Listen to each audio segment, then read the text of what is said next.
Welcome back to another episode of Believe in Duke podcast, powered by Bet Online. I'm your host, Shelden Williams, and here's your co-host, Steve Wiseman. What's going on, Steve? Shelden, how are you? I know it was a exciting weekend in Durham. You were there, I was there. We have plenty to talk about today. It was a great weekend, but right? Yes, a great weekend, ... Yes, yes. It didn't go the way that we planned it, on it. I know we talked about it last episode where I was like, I think it's going to be a different game because they had in the back of their mind that they got blown out. So I thought it was going to be a closer game. I didn't think we were going to lose, but I knew it was going to be a closer game. And the fact that I'm not sure if the moment got too big for these 18, 19-year-old kids, that's pretty tough as well. But I didn't think that we was going to lose, especially if we went up a little bit in the second half, and then all of a sudden we couldn't buy a basket. We couldn't buy a basket. We couldn't get a stop. Yeah. It was crazy. It just fell apart down the stretch, didn't it? I mean, a couple times it seemed like Duke was ready to kind of take control of that game. And I think Coach K said it best after the game, which is usually what happens, right? He says things best. But he said, they're a proud program. Carolina he's talking about. They didn't play well the last time the two teams played, and Duke won easily. And, they were going to play better, and they played a solid 40 minutes. From talking to the people that watched Carolina play, on a regular basis every game this year, that was as good as they could play. And that is fine. That's what they've been looking for all season, and they found it. So now we'll see, there's a good chance they'll carry it into the ACC tournament and play well. And who knows, could be a repeat on Saturday night, right? It could be. I mean, I kind of watched a couple of their games outside of us, playing against Carolina. Yeah. I was already, knowing about Manic. He's an Oklahoma guy. Went to OU and everything, and then come over here. So I already knew about him and Backhide and everything, but I didn't expect four guys to be 20 plus in the game, especially that Caleb Love. Yeah. That surprised me. I'm not gonna lie to you. I didn't think he's gonna have a game like he had against us. That surprised me. Talking to some other Carolina guys, they was like, yeah, he's like that. He's just playing the wrong position. Mm-hmm. But he's a good player. And I'm like, I didn't see it the last three times I watched him play, but then him have a breakout game pretty much, against us like that. Like, who is this guy? Because he wasn't like this, pretty much all year. But Right. apparently Carolina guys were telling me that he just playing the wrong position. Yeah. And four guys scoring 20 points in one game. That's never happened before in Carolina basketball history. Of all as great as they've been, right? It's great. Really? Yeah. Wow. They never had it four times in one game. Well, so they played same five, pretty much the all second half? The whole second half, they didn't have one sub. How crazy is that? Like, yeah. Not one sub. They didn't get tired, and they just gutted it out and run it out. And props. Yeah, shout out to Carolina. We know we ride them a lot and everything, but something like that, you have to give props to. They grounded it out. They took our opportunity, and they seized the opportunity when we weren't waking up, be able to make shots, and then they wound up running with it. So, unfortunately, I'll give them props for that. It won't happen a lot, but unfortunately, I'll give them props for that. I was going to say, what are the odds of that, right? That's where we are. And speaking of odds, since our podcast is sponsored by Bet Online, let's hear what they got to offer for us this week. Football might be over for the season, but basketball is in full steam for both pro and college hoops. For all the latest odds, totals, player performance props to where the next fired coach is going to land, Bet Online is the number one spot for all your sports betting needs. Head over to the website or use mobile devices to sign up today and receive your 50% welcome bonus on your first deposit. Just use promo code BELIEVE, that's BLEAV, to get started. And it's not just basketball. Bet Online is your source for hockey, boxing, UFC odds. From sports right down to your favorite Vegas casino games, Bet Online is your number one online wagering destination. Bet Online, the fastest and easiest way to wager on all your favorite sports and play your favorite games. Bet Online, where the game starts. We have plenty to talk about from the weekend. Before we get into that, speaking of Bet Online, yeah. Before we started this episode, I got a thing on my phone about Calvin Ridley. You saw that? Yes. How crazy is that? Like, he took a mental break last year, didn't play for the Falcons, and then all of a sudden he's in trouble for betting on NFL games. Yeah. How From his crazy is that? phone. From his phone, he was doing it online. Yeah. How crazy is that? Like, wow. You can't do that. Yeah. Yeah, as you know, as a professional athlete, there are Yeah. certain things you can't do, and that's one of them. Yeah. Yeah. Yeah.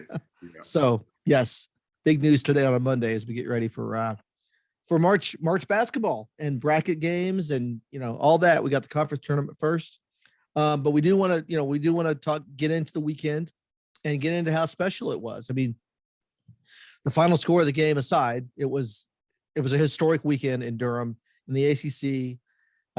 Cameron Indoor Stadium.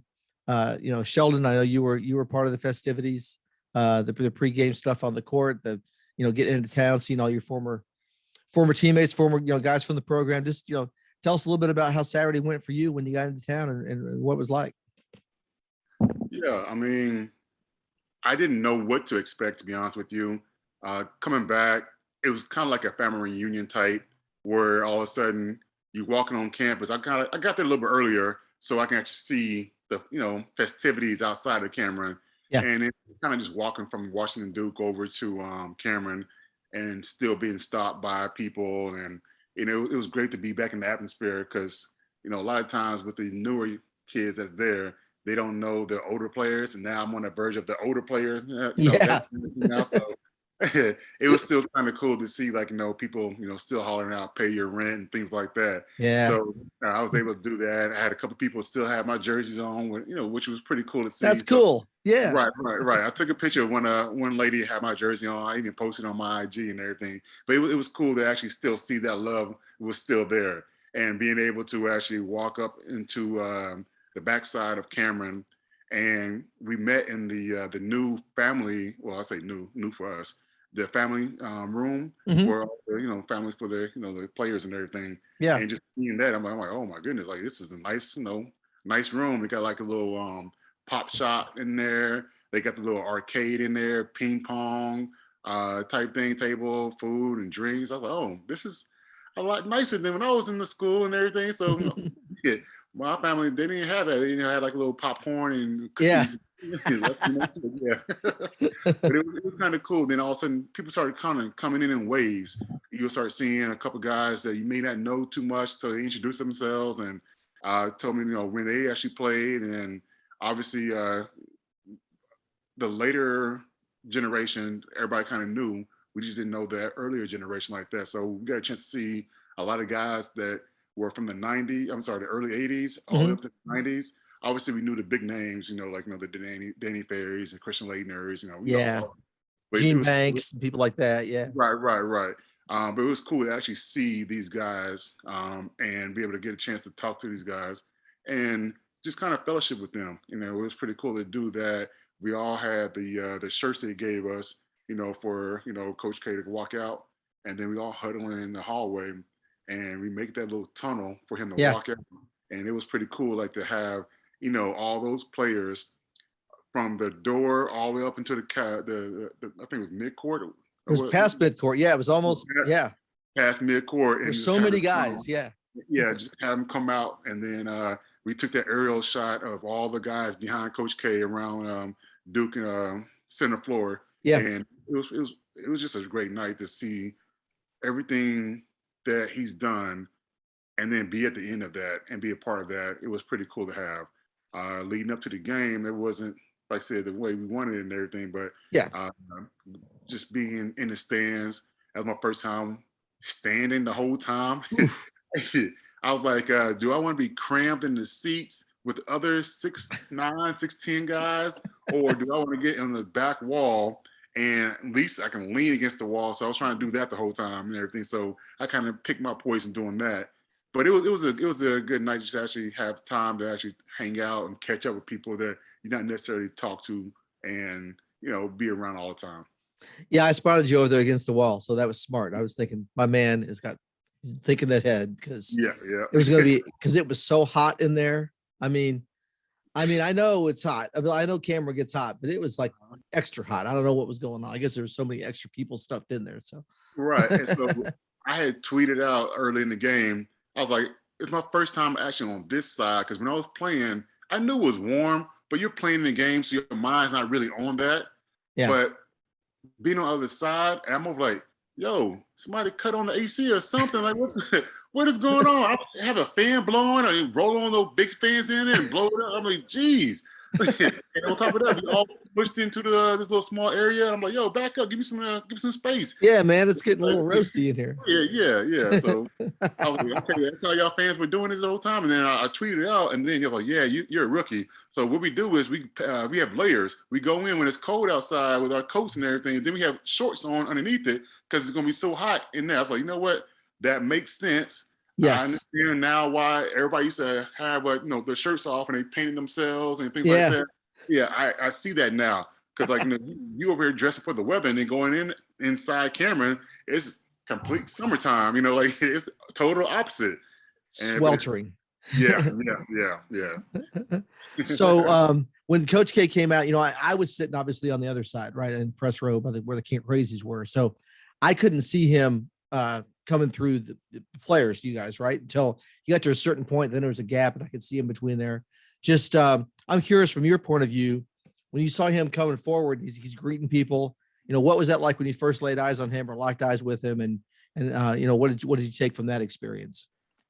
So for me, I was in the moment. I had my phone out, I was videotaping, taking pictures and things like that. I was more so in the moment. I didn't really think about that being the last time he's coming out for a Duke home game.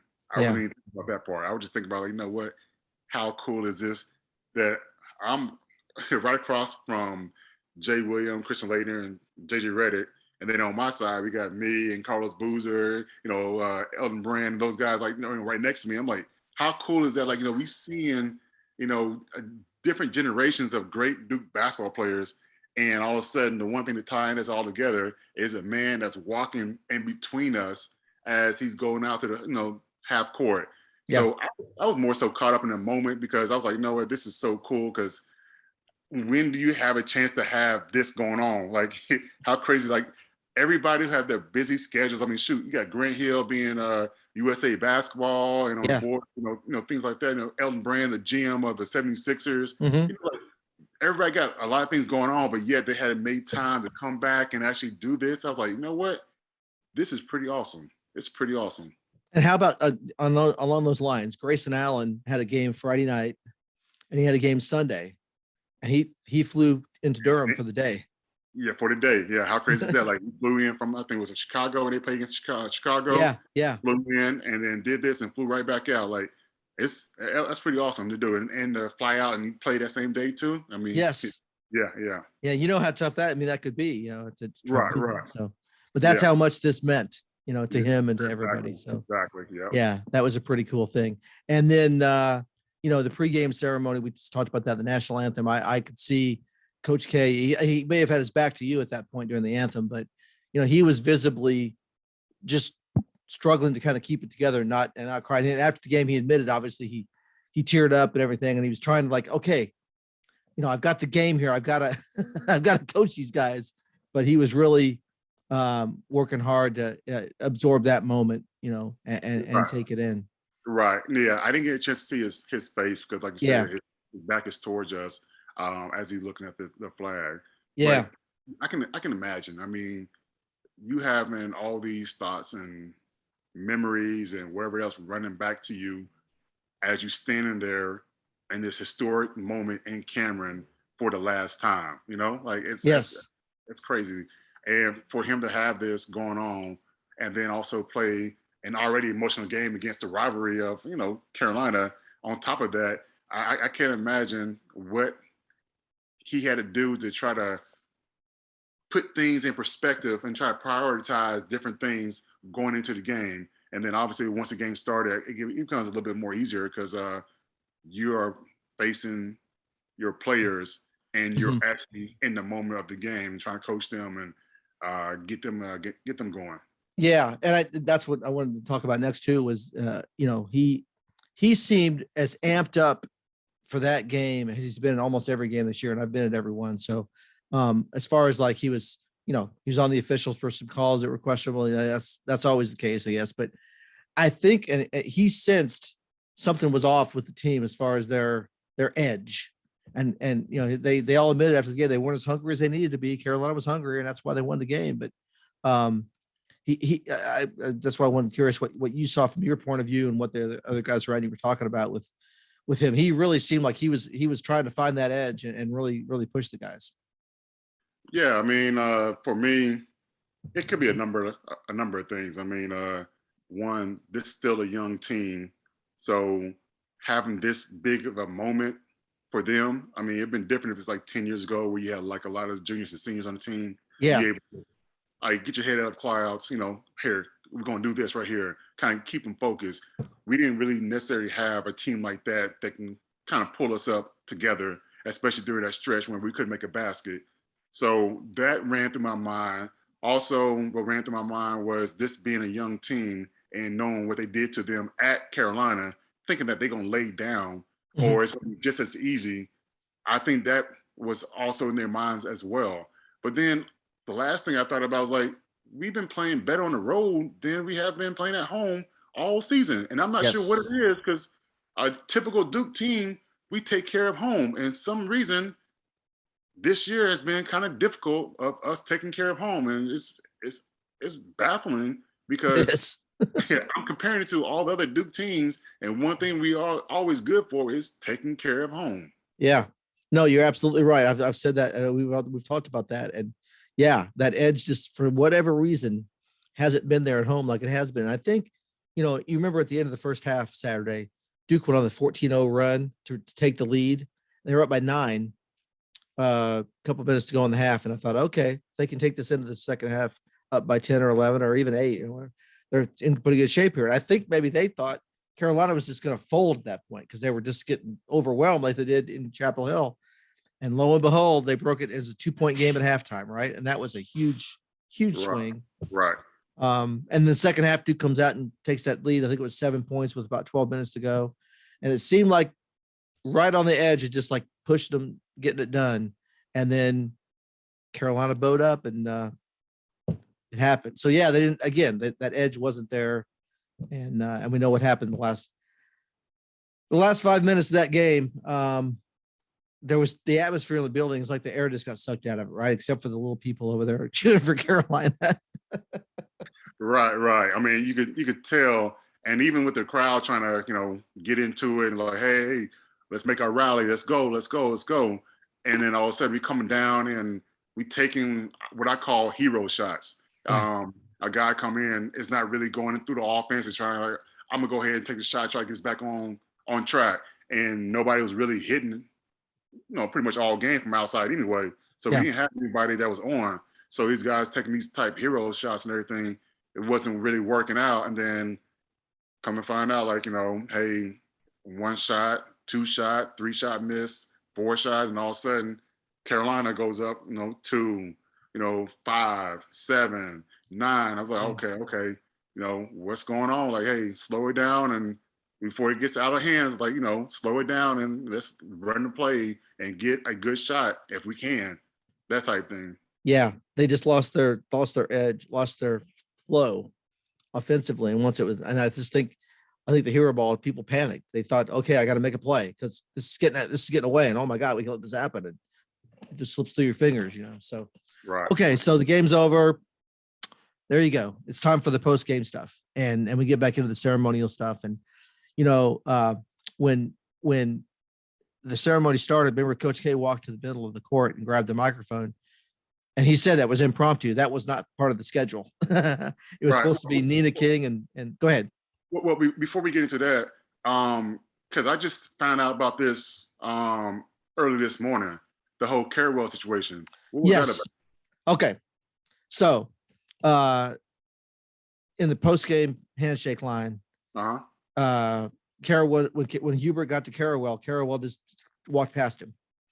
And then Nolan Smith grabbed Hubert's hand and shook it, but he had his head turned away. He just, did one of these. And so Hubert was like, I didn't know what that was about. After the game, talking to the reporter from the N&O, C.L. Brown is the Carolina writer, talked to him about it. He said, I don't really have a relationship with Carewell. Like, we didn't play against one another.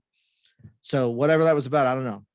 So Carewell, I traded text with him, and he said, yeah, Hubert didn't shake our hand in pregame. When he walked by the bench, he did shake Coach K's hand, but he didn't shake the assistant coach's hand. So Hubert was like, all right, so we're not going to shake his hand. No matter what happened, he said they weren't going to shake postgame. Now, the fact that Duke lost doesn't obviously look the best, but works, yeah. Yeah, that's what happened there. So there's a lot of emotions. It's a rivalry, man. And right. I know that they're, the way they weren't happy the way Coach K was treated in Chapel Hill. I know that inside the program that, that they wish that would have been handled differently. But anyway, that all feeds into the cauldron, right? Okay. Well, I didn't know exactly what was going on. I did see the fact that because they replayed it, he reached out and then Caraval just kind of goes over and then you see him looking back and he's like, I'm like, okay, what did I just see? Like, what just happened? But I didn't know the actual thing because, like I said, with me being there, I didn't see that happen until I go back into the watching Duke and then they replayed it. Like, that's what I missed. Okay. Yeah, frankly, I didn't see it live either. A lot of us didn't. We were doing, post game. There's a lot of things going on. You're following your story. I'm following my story, and things are happening. But there was a video clip, went crazy on social media like it does. So we had to get to the bottom of it and see, what happened. But that's the whole story that I know at this point. So I don't know if there's anything further beyond that, but it seems like that's probably enough. And I don't know if Hubert didn't intentionally. That's the other thing about this. And I know this is a Believe in Duke podcast, but there's a lot going on pregame. I don't know what happened. I don't know if with the way, Coach K entered the court that changed things. And I don't know what happened with Hubert. If he, Carawell says he didn't shake his hand. I obviously believe Chris Carawell. I haven't, that happened. So whether it was intentional or just a misunderstanding, I don't know, but it's spicy, and that's what we have here. We have a rivalry, right? yeah, that's true. That's true. I just didn't know. I was like, no, before we skip over that part, I want to make sure we actually discuss that. So I'm glad you brought it up. Thank you. I let that slip by, and I shouldn't have. And I appreciate you pointing that out. Gerald Henderson on Twitter. If you see Gerald Henderson on Twitter, he posted something today that said, because Seth Greenberg, from used to be the Virginia Tech coach, he's on ESPN. Kind of said, hey, that was poor sportsmanship, shouldn't happen, blah, blah. And Gerald quote tweeted him and said, nah, you don't know the whole story, coach. You don't know the whole story. There's more to this that, so anyway, that's what we do. Okay. So you can check with Gerald and see what he knows too, maybe. Okay. But anyway, so let's get to post game. Coach K grabs the microphone when it wasn't kind of unscheduled. And he said it was impromptu.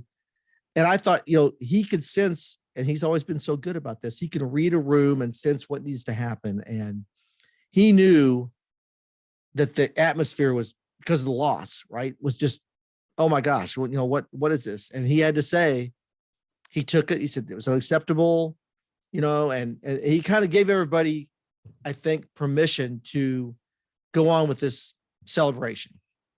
Right. That's what I took from what he said about, everybody be quiet. This is, this was bad. Yeah, I mean, I think people didn't really know what to expect after that. Obviously, he did come back out and people started clapping and he was like, no, let me talk. Yeah. This is unacceptable. And he made it clear because he said it unacceptable a few times in his impromptu speech. And he was trying to make it clear that, the standards that we have set for ourselves, we didn't come out and get close to even achieving. And that was something that really I took, because I've been a part of some teams that we lost some games that we shouldn't have lost. And those type words were really pretty much said behind scenes, that type thing, said up actually in front of everybody. But I was looking at the faces of the current players, and of course, they wanted to be there, but they didn't want to be there, that type thing. So you see, they feel the pressure of, we're going to be remembered as a team that let Coach K down in his final home game, that type thing. So it's going to always be, tagged, with them that this is a team that did that. Unless they can change it around and get a national championship, then all of a sudden nobody caring about that part. So that's right. We will see how this plays out. But Battier, I was talking to Battier. He was like, yeah, same thing happened my senior year. We lost our senior night, and guess what happened? I was like, what? Me not thinking in the head, but he points his hand like national championship. Go. Yeah. And nobody Okay. remembers now, right? Nobody remembers that loss, right? Yeah. So I was like, I didn't know they even lost. Like you said, I didn't know they lost their his senior night and everything. But for him to sit there and say that, like, you know what, there might be still a chance that you can erase this blemish Yeah. and win a national championship. Yeah. And that's what Coach K said. He says, that was unacceptable. The season has been acceptable, right? They won the regular season championship, and the season's not over, right? What he said. So, and that's what we could. That's segues into what's now the team's heading to Brooklyn tomorrow on Tuesday. They play on Thursday against either Florida State or Syracuse as the number 1 seed. Duke plays at noon. So again, if they, I think, are obviously the favorite to win the ACC championship in Brooklyn, and then go on, and go into March and have momentum for that. I still think, and yeah, they have not lost back-to-back games this year, first of all. So that's been a good sign. They've always bounced back in very strong fashion from a loss. They had won 7 in a row before they lost the Carolina game. They seem like they're playing their best basketball. So, I still think that they have the best chance to win in Brooklyn. I would put money on them not to get in trouble like the NFL guy, but but what they seem like they bounced back very well. So I think we probably be in good shape this week. Yeah, I think so too. I mean, like you said, they haven't lost a back-to-back game this year. For them to get these extra days in before they play again on Thursday, I think that would be very helpful. Hopefully, they're kind of flushing out, the bad taste in their mouth of what happened, this past weekend. Yeah. And kind of want to have that edge back. And I'm not sure if it's something that Coach K needs to do, or if the players looking at their own, in the mirror, look at themselves and be like, all right, I got to have a long look and long talk to myself of how I want to finish this year. Because like you said, Coach K said, the night wasn't acceptable, but the season was. Mm-hmm. The season has been pretty good for Duke University. Yeah. And for them to lose that game, one, I hated it because it was Coach K's last home game. But two, I was like, it knocked us out of that 4th number 1 seed. For the NCAAs, right. Yes. NCAA. Yep. So unless we win out and other teams, start losing, that's the only way I can see us getting back into that conversation. Right. But I mean, even like Joe Lenardi, I know he's not 100% correct, but we were number 4 in the rankings, and he didn't have us in the a number 1 seed. I'm like, how do you not have the top 4? In the number 1 seed, that should be common sense. Like, right. Again, he's not official, but that's what he had going on and everything. Yeah. But myself, I was like, you know what? I hope that we're able to get that last spot of the number 1 seed. But, still got time. At the end of the day, it doesn't really matter where you place that. You still got to go out there and play. Obviously, you want to be, the most advantageous, till you get to the Final Four. Yeah. But at this point, you made your own bed, and now you got to sit here and lie in it. So you got to figure it out and fight. And I've always thought the difference from 1 and 2 seed is really like what color jersey you wear in the regional final, because you're probably going to face ones, you have to play them anyway, right? So most likely, I mean, I know bracket things happen, but if the two teams are really good, you're going to play each other in the Elite Eight anyway, and it's a matter of if you're home or road. But you want to be more so on your side of the country too, so you have a little bit more fans and everything. So it feels better. I remember my freshman year. I can't remember if we got the last number 1 seed or what it was, but we got shipped out west, and we had to play out west. We had to go to Utah and play the first 2 games, and they had to go to Anaheim. And I think we wound up losing an Elite Eight to Kansas, who wound up winning the whole thing that year. But it's a lot different when you actually, like my sophomore year, where we played Charlotte, I think it was like Atlanta, and then we went to San Antonio. So it was a lot better because we have all our fans right there, and it was a lot better for us to kind of look up and be like, okay, our section right here is pretty big, and you see a lot of Duke blue shirts in there. Yeah. I think that's it plays well. But like I said, with this team, they play better on the road, so maybe it's not that bad if they did get shipped out west. I don't know. Well, that's the whole thing. That as far as the number 1 and 2, you're right. Like, you don't want to be the last number 2 seed. If Gonzaga is the number 1 overall and Duke is the 4th number 2 seed, Duke would go west and have to play Gonzaga in San Francisco if they got that far. And Duke's history of playing in the West is not good in the NCAA tournament. I know you were part of that. You said, your freshman year. That's the one little blemish that if you look at Coach K's record, like whenever Duke goes to the West region, they never make the Final Four. So maybe that's one thing they could fix at the end here. I don't know, but that's, but I think if they win the ACC championship this week, then they'll be in good shape to not be in that situation. I think they'll be a higher number 2 seed to where maybe they'll play in Chicago or Philly. Those are the two, the Midwest and the East. Okay. And I know Coach K Duke would rather they play in Chicago in the second, third, the second weekend for obvious reasons. Coach K's home. Right.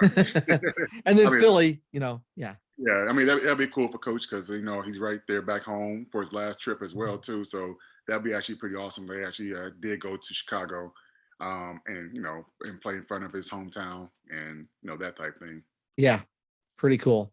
So real quick here, so if Duke, Miami's the number 4 seed.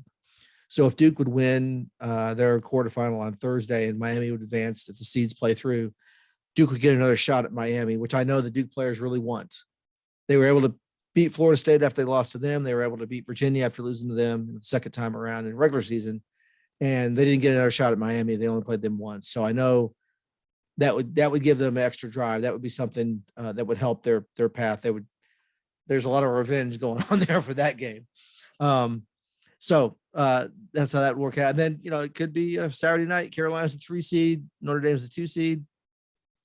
Could see another a Duke Carolina final, which would be a lot of fun. But anyway. Yeah. But I mean, I like I said before in the last episode, we don't really play against Carolina that much in the ACC tournament. That's the only thing. But it would be pretty cool to actually see them get revenge on Miami and then revenge again on Carolina. So that would be pretty cool to have happen. But we'll see. I mean, one game at a time. I know as fans we want to look at the overall big picture. Yep. But coach is going to be like, know what? That don't matter if you don't take care of what's going on right here in front of us right now. So I know coach is going to be stressing like, hey, blinders on, first game first, and then we take care of that when we get there. Right. And the goal is to put another banner up for winning the ACC tournament. They got one for the regular season. Correct. They want to get this one and then head into March Madness. So, all right. This is it's March. It's time for bracket stuff, and this is going to be a lot of fun. So, Shelden, this has been a good episode. Appreciate you sharing all your insights from the weekend. It's been a treat. Appreciate everybody listening to us on the podcast, and we're going to have another episode of Believe in Duke next week as after the brackets come out, before Duke heads into their first NCAA tournament game. Regardless of what happens in Brooklyn, we know they're going to the NCAA tournament. They're going to be, a top 2 or 3 seed there. So can't wait to get going with it, Shelden.